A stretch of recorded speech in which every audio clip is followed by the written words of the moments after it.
初登先進台灣，已經緣定終生。呢一年、呢個月、呢一日，永世難忘。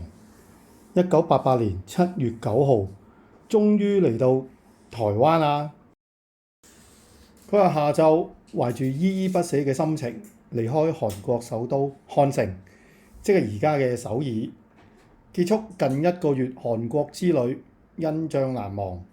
之後就馬不停蹄展開呢一次旅程嘅第2個國家行程。當然，同韓國之遊一樣，我依然係孤身上路，一個人在途上。嗰年係1988年，即係最初嗰幾集所講。當年去旅行，除非係富貴人家出外，先會訂好酒店。好似我呢啲咁嘅自由行，亦只係而家網民所講嘅典型窮遊，每一步都係見步行步。要知道嗰陣唔好話上網啦，就連手提電話都冇。每一日、每一刻、每一步，同樣都係挑戰。但正正就係咁，我哋嗰個年代嘅旅遊反而更加刺激。呵呵，記得國泰航空嘅航班喺呢一日嘅晚上8點左右抵達中正國際機場。一落機嗰剎那，實在驚嘆中正國際機場之宏偉。畢竟位於九龍城嘅啟德國際機場的確好迷你啊！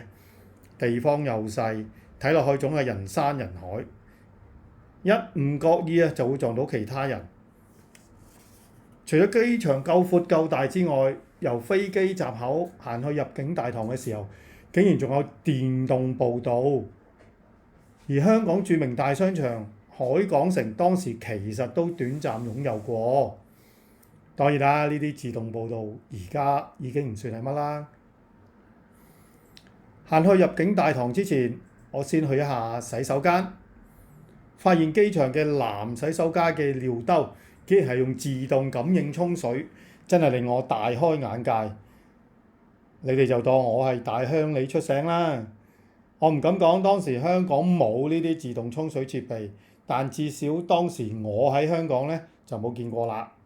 甚至乎喺韓國近1個月嘅旅程都冇見過，可見寶島早已經行快一步。喺入境過關嗰陣，我攞出我嘅護照同埋入台證，台灣海關官員用掃描筆一掃我嘅入台證，喺電腦屏幕就顯示出我所有個人資料。呢一情景真係令我大開眼界啊！原來呢個美麗嘅台灣30幾年前已經咁先進，海關關口早已採用電腦化設備，加上洗手間嘅自動沖水，一時間俾我帶嚟好大嘅衝擊。當時嘅香港出入境櫃位，入境處職員仲係用舊方法查資料，就好似揭電話簿咁樣，一頁一頁咁揭。所以睇到台灣人喺科技上面嘅日新月異，真係歎為觀止啊！其實喺之前嘅航班上面就識咗2位台灣人，雖然用完全唔標準嘅國語，加上紙筆溝通冇太大問題。